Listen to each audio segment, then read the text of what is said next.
If you're not ordering, you need to give up the table. Just another moment, please. This isn't a warming shelter. Other customers are waiting. She can sit with us. Sir, don't make this more difficult than it needs to be. She's not bothering anyone. Stay out of it, delivery guy. She called him a delivery guy and walked away satisfied as if the label itself had ended the conversation. What she couldn't see in his steadiness in the way he chose his words and then stopped was that Owen Bishop had spent 13 years knowing exactly which systems held and which ones quietly failed. He said almost nothing. He gave away nothing. But he had chosen a side. And the woman she had just driven toward the door had not yet said a single word about who she was. How much was that one dismissal about to cost? If you've ever been written off by someone who didn't bother to look twice, this one is for you. Subscribe so you don't miss what happens next. The morning Tessa called me a delivery guy, I had exactly $18.60 in my wallet. I know the number precisely because I had counted it twice before leaving the apartment, once standing over the kitchen counter and once again in the car. Ruby watching me from the passenger seat with that patient look she had started wearing sometime in the last year, the one that made her seem twice her 8 years. I had told her we were going out for breakfast as though it were a treat, and she had believed me, or at least she had been kind enough to act like she did. Copper Lantern Cafe was the kind of place that smelled like butter and coffee before you even reached the door. Ruby loved it because they kept a jar of crayons by the register and the menus were laminated and slightly sticky in a way that felt permanent, like they had always been there and always would be. I loved it because the booths were deep enough that you could sit with your back to the room and nobody bothered you. We had been coming here since before her mother died, back when $18.60 would have been just the tip. I ordered 1 plate of eggs and toast and asked for an extra fork, and the server brought it without making anything of it. Ruby divided the eggs down the middle with surgical focus, the way she divided everything now. Halloween candy, the last packet of oatmeal, the blanket on the couch when we watched movies. She had learned to measure without being asked. I hadn't taught her that.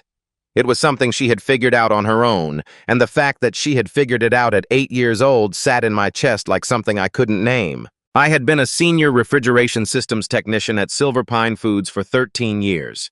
That is the kind of sentence that sounds like a resume line, but was actually a life early mornings cold warehouses, the particular satisfaction of a system running exactly the way it was built to run. I had been promoted twice, neither time by asking. I had flagged safety concerns that other technicians walked past because they didn't want the paperwork.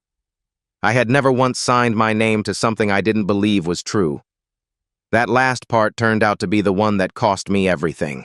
8 months before that morning at the cafe, a contractor had installed refrigeration components in a new $9 million cold storage facility. The components were not the ones in the original design. They were cheaper versions substituted quietly, and I had documented the discrepancy and written in my report that the data was insufficient to certify the system under full operating load. My supervisor, a man named Caleb Stroud, told me to change the conclusion. He said the opening date was set, the investors were watching, and my job was to sign off, not to second-guess a decision that had already been made above my pay grade. I told him I would be happy to sign off the moment the system passed a 72-hour load test. He looked at me the way people look at something that has outlived its usefulness. And 2 weeks later, I received a termination letter citing insubordination and resistance to management direction. The letter went into my industry file. Word spreads faster than you expect in a specialized field. Within a month, 2 companies that had been in early conversations with me had quietly stopped returning calls. A third told me directly that they had a policy about candidates with documented disciplinary issues. I sold my car and bought something older and cheaper. I moved Ruby out of the house she had grown up in, the one where her mother had painted the kitchen yellow and lined the windowsill with small ceramic animals. I told Ruby we were starting a new chapter and she had helped pack her room without crying, which somehow made it worse. We had been sharing a 2-bedroom apartment for 6 months when I started taking delivery shifts and whatever repair work I could find through an app that connected people with broken appliances to people willing to fix them for cash. I had not told Ruby the full truth about why I had been fired. I told her the company had made changes and my position was eliminated, which was not the entire lie. I just hadn't told her the part where I refused to sign a document I believed was dangerous, or the part where the document was then altered by someone else and filed under my name with a different conclusion. That part I was still figuring out how to carry without letting her see the weight of it. So that was what I was carrying. The morning Beatrice sat down at table 7. I noticed her before Ruby did.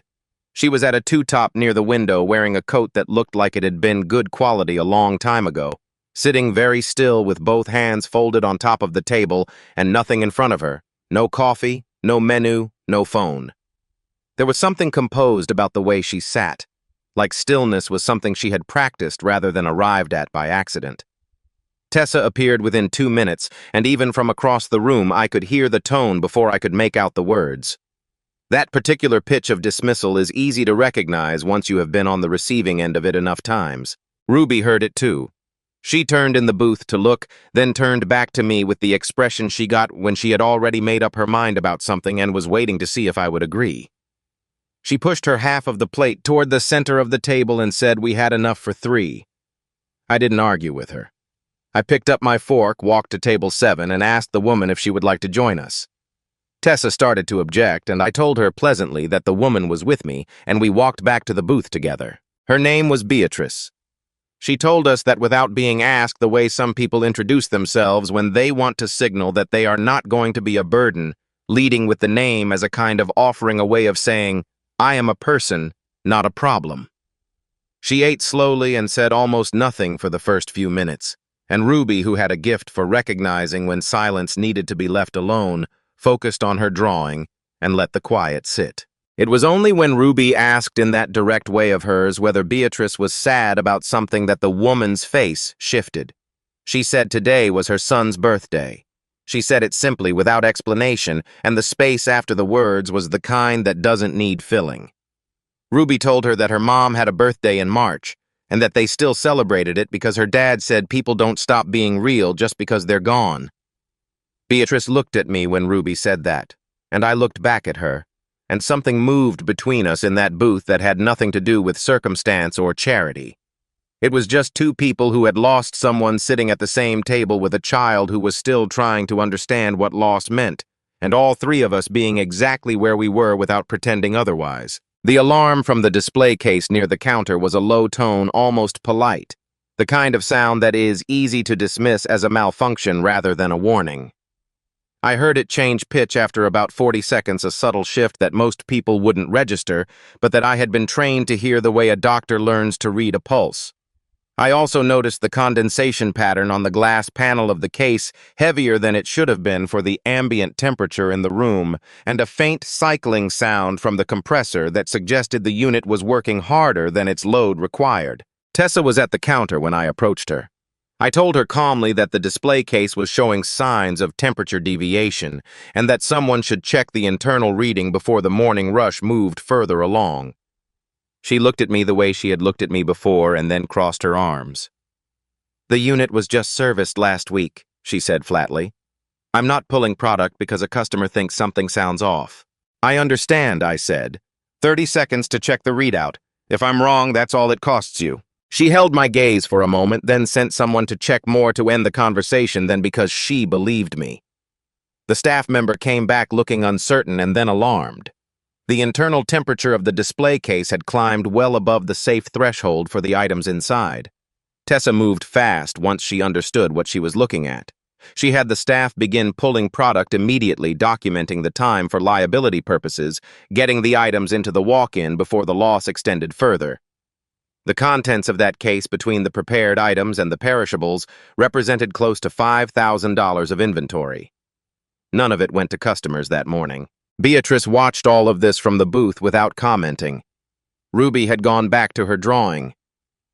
By the time I returned to the table, everything looked the same as it had 20 minutes before, 3 people sharing a small meal at a corner booth while the rest of the cafe moved around them. We were finishing the last of the toast when a black car pulled up outside and a man in a dark jacket came through the door, moving with the deliberate efficiency of someone who was paid to be exactly on time. He scanned the room and crossed directly to our booth, and when he spoke, he used a name that had nothing to do with the woman sitting quietly across from me. He called her Mrs. Kessler. I knew that name. I had known it for 13 years without ever having reason to think I would hear it spoken 4 feet from me at a laminate table in a diner where I had just split one plate of eggs 3 ways. Beatrice Kessler was one of the co-founders of Silver Pine Foods. The company that had terminated me altered my report and locked me out of my field. Her name was on the original company charter on the lobby wall of the main facility in every industry headline Silver Pine had ever generated. She looked at me when the driver said her name.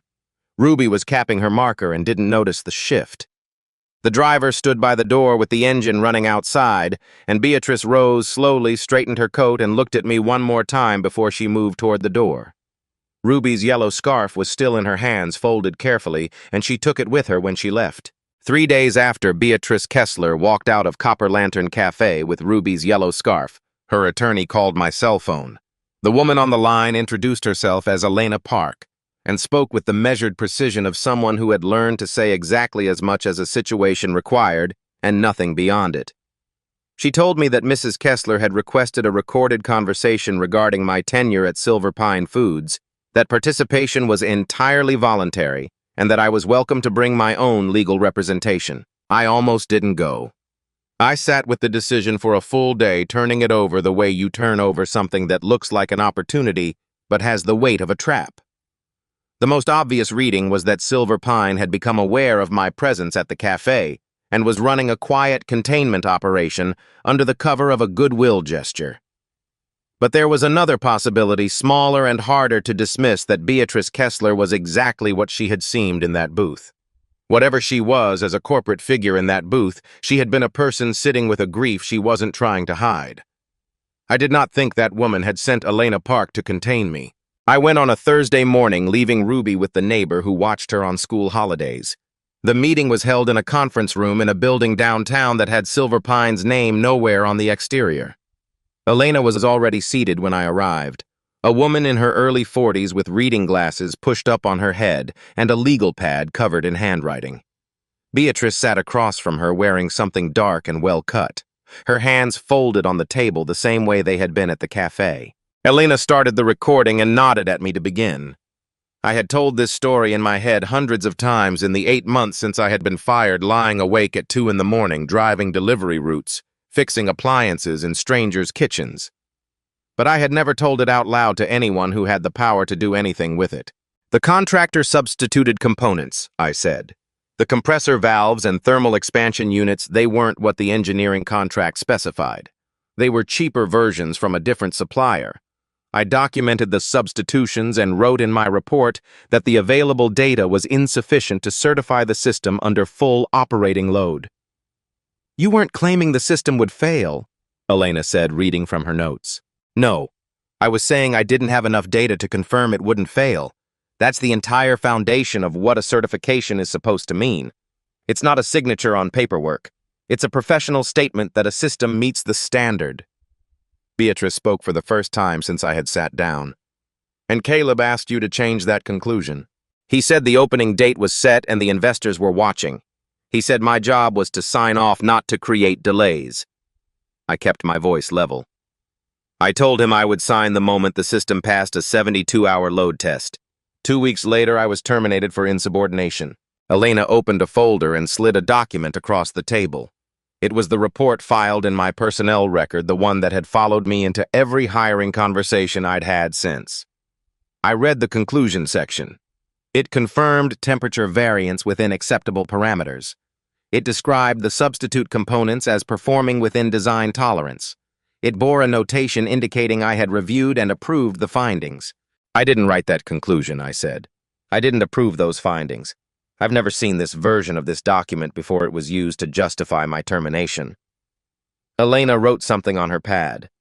Beatrice looked at the document and then at me for a long moment, and I could see her deciding something, not whether to believe me, I realized, but what to do with the fact that she already did. The door opened before I could continue. Caleb Stroud walked in without knocking. He was in his mid-40s, the kind of man who wore confidence like a piece of clothing he had put on so many times it had started to look like skin. He addressed Beatrice first, not me, saying he had heard she was looking into old personnel matters and thought it would be helpful if he were present to provide context. Then he turned to me. I understand why you might feel aggrieved, he said pleasantly. But reviewing a termination is a serious process with established protocols. Showing up at a diner and introducing yourself to a grieving family member isn't one of those protocols.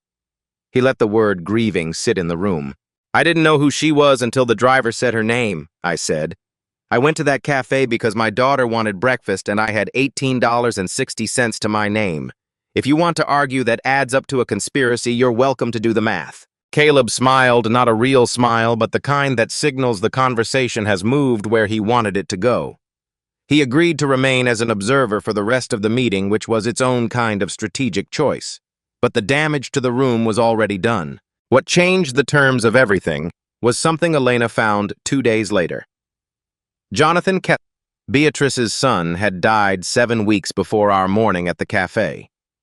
In the months before he entered the hospital for the last time, he had been conducting a private investigation into the pattern of cost-cutting and component substitution across Silver Pine's cold storage expansion program.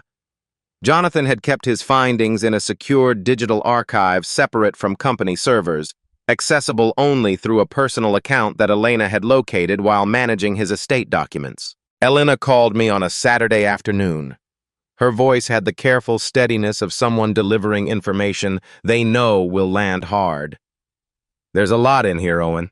I want to walk you through it properly, so I'm sending you the summary documents now, and I'd like to meet Monday morning. Just tell me what you found, I said.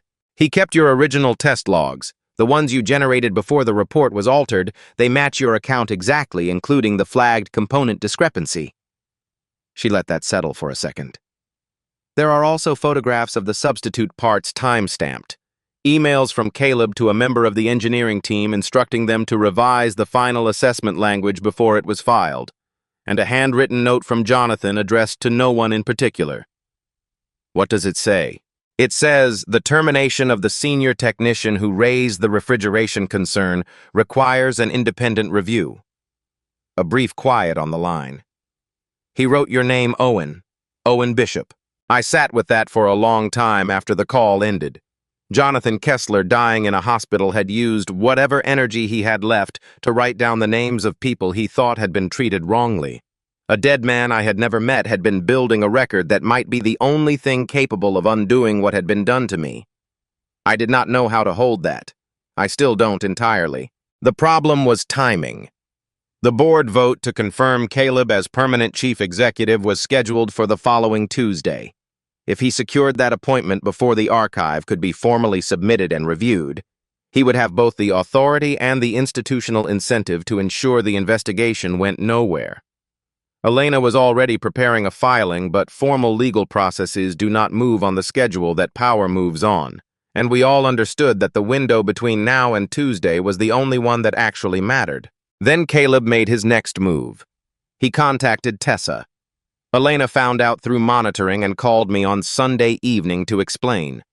Tessa had received a prepared statement, a document already written, already formatted, already containing the language of a sworn account, in which I was described as having interfered with restaurant equipment without authorization, caused operational disruption, and deliberately sought out Beatrice Kessler after recognizing her.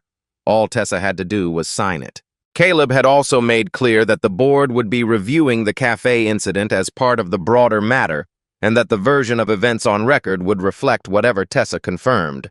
The implication was clean and efficient: sign and this ends quietly.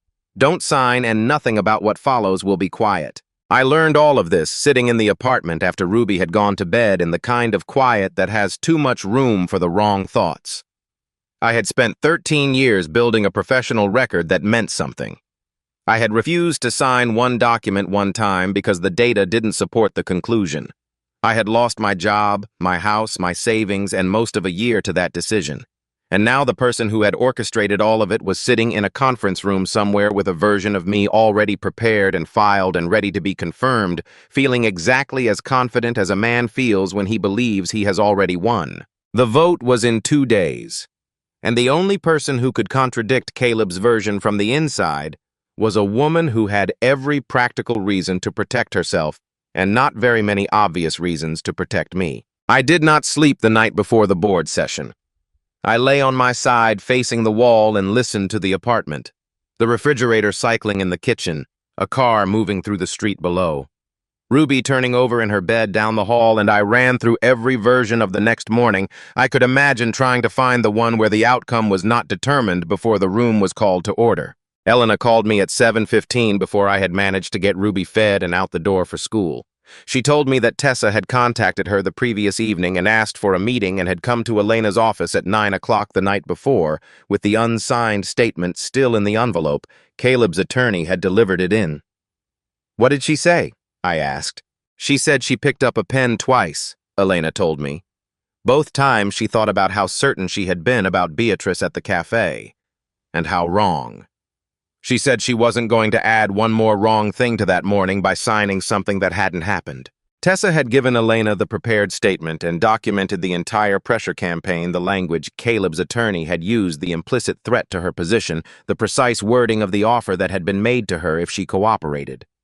She had also told Elena that the cafe had a security camera covering the display case and the counter area, and that the footage from that morning would show exactly what I had done and had not done. I had approached the counter. I had spoken to Tessa. I had returned to my table. I had not touched the display case, had not opened it, had not placed my hands on any part of the equipment. Elena submitted the footage along with Tessa's account and the prepared statement itself before the board session opened. She told me later that the prepared statement, drafted on company letterhead with language that had clearly been written by someone who knew what the board needed to hear, was the single most useful piece of evidence in the entire filing.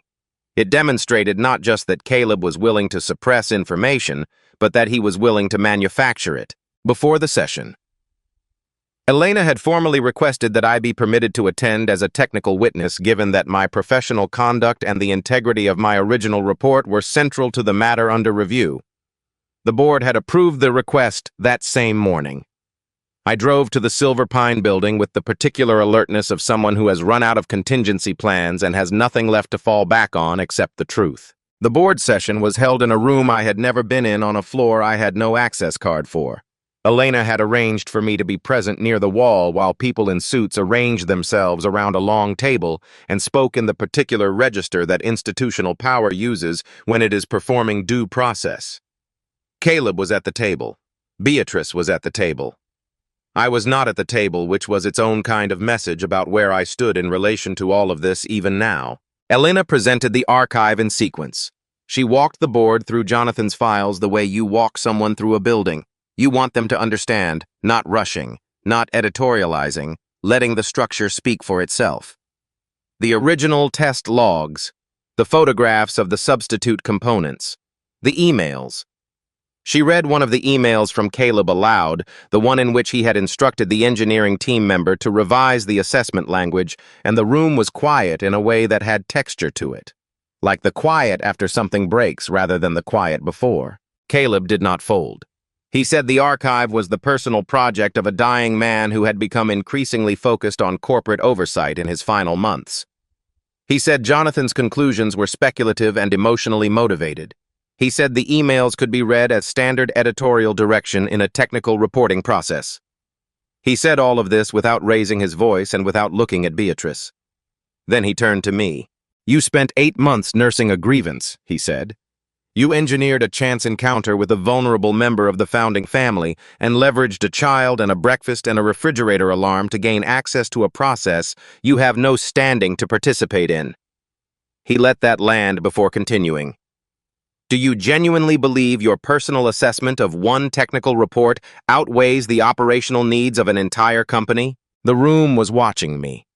I had prepared for many versions of what he might say. I had not prepared a speech. I had prepared one answer because I had learned a long time ago that the most useful thing you can say in a room designed to make you feel small is the thing you actually believe. "I didn't delay that project," I said. "The system that wasn't ready delayed it. My job wasn't to sign paperwork, it was to review the system and confirm it met the standard. The day I'm willing to put my name on something I don't believe is true is the day my signature stops meaning anything. That's not insubordination. That's the only thing a certification is worth." Caleb turned to Beatrice then. He said with the gentleness of someone who believes they are being reasonable, that she was allowing her grief and her gratitude over a single meal to compromise her judgment about the governance of a company her family had built. Beatrice looked at him for a long moment before she spoke. When she did, her voice was very steady. "My son spent the last months of his life documenting what you did," she said. "He wrote Owen's name in his own handwriting and said the firing needed to be reviewed.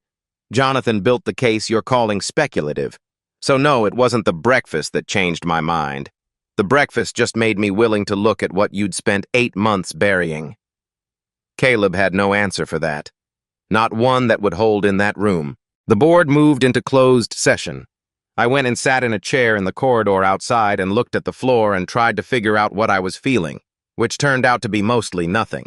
Not numbness exactly, but the particular blankness that sets in when you have been holding something tightly for so long that releasing the tension feels like losing sensation rather than finding relief. My phone lit up with a message from Ruby sent from her classroom, which meant she had broken the no phones rule and would probably receive a note home about it. The message said, "Did the truth win yet, Dad?" I wrote back, "They're still listening." She sent me a drawing, a quick thing done in the Notes app with her finger, a stick figure in a tie standing in front of a door with a question mark over its head. I looked at it for longer and made sense. The board session lasted 2 hours and 40 minutes. When Elena came through the door, she did not make me wait for the expression on her face to tell me what had happened. Caleb's operational authority was suspended pending an independent investigation. His name was removed from the permanent appointment ballot. A firm with no prior relationship to Silver Pine was retained to conduct a full review of the refrigeration program, the component substitutions, the report alteration, and the circumstances of my termination. The investigation took 6 weeks. The findings confirmed everything the archive had indicated. Caleb had directed the alteration of my technical report. He had ordered the component substitution documentation suppressed. He had initiated my termination in direct response to my refusal to sign the altered conclusion, and had subsequently worked to ensure the termination record characterized my conduct in terms that would prevent me from finding comparable work. He had drafted and delivered a false statement to Tessa under implicit professional threat. He had done all of this in the service of a construction timeline and a board presentation and a performance bonus tied to the facility opening date with the confidence of someone who had correctly calculated that the person most likely to object had no institutional power and very little recourse. Caleb was terminated. He forfeited the succession bonus and surrendered all files related to the refrigeration program to the investigating attorneys.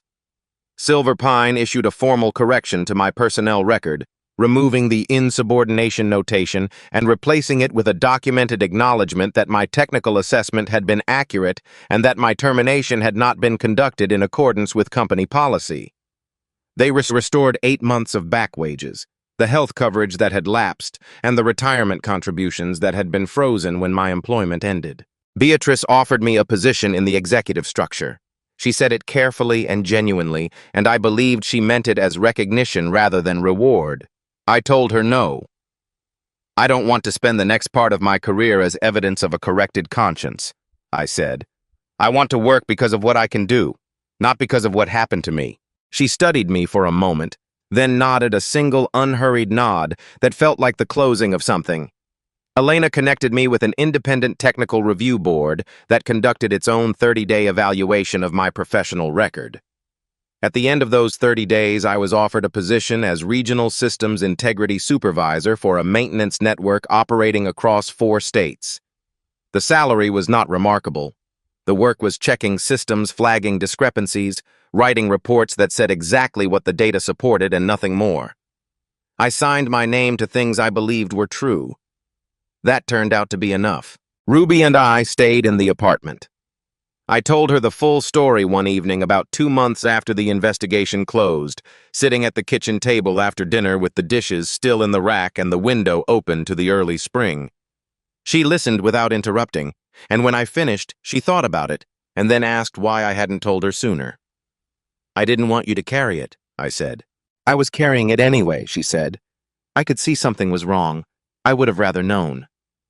I didn't have a good answer for that. I told her so. Beatrice came to Ruby's winter concert in December. She sat in the third row with her coat folded on her lap and applauded with the kind of focused attention that Ruby, watching from the stage, could not help but notice.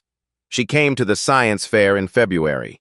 She came to a Sunday dinner that was supposed to be casual and turned into something longer and easier than I had expected. The three of us at the kitchen table with takeout containers and a puzzle Ruby had decided we were going to finish that evening whether we wanted to or not. At some point during the puzzle, Ruby looked up and said without thinking about it, "Grandma B, you're holding that piece upside down."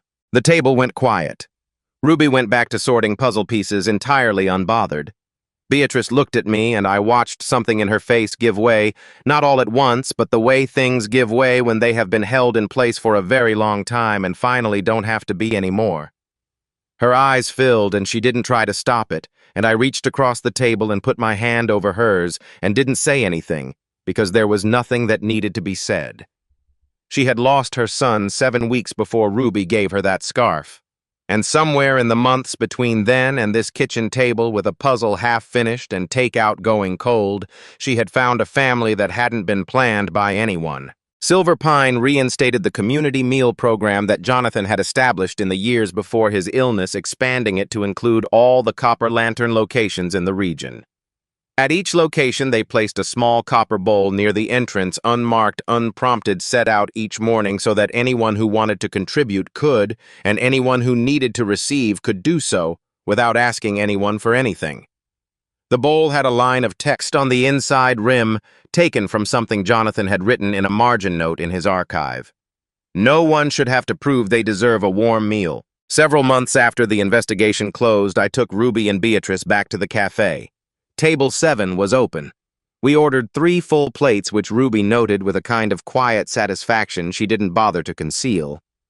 Toward the end of the meal, an older man came through the door in a coat too thin for the weather and stood near the entrance looking at the menu posted by the register with the careful attention of someone doing arithmetic in their head. Ruby watched him for a moment, then reached into the center of the table and moved the copper bowl so it was visible from the entrance. Beatrice unwrapped the yellow scarf from around her shoulders, the one Ruby had given her at this same table almost a year before, settled it around her neck, looked up and waved the man over. I had given a stranger a meal when I had almost nothing left to give, not knowing who she was or what she carried or what it would mean. I had not done it for a reason. I had done it because Ruby had moved her plate to the center of the table and looked at me, and that had seemed like reason enough. What came back to me from that morning was not what I would have chosen or planned or imagined. It was simply what was true, that the work I had done, the report I had refused to sign, the name I had refused to compromise, had all been real. And real things, given enough time and enough people willing to look, tend to find their way back to the surface. I had spent a year learning that patience is not the same as surrender. I think I understand it now. If this story stayed with you, if you've ever held the line on something that cost you more than you expected, or if you know someone who has, share it with them. And if you're new here, subscribe. Every week we tell stories about ordinary people who chose what was right when it would have been so much easier not to. Those stories matter. We'll keep telling them.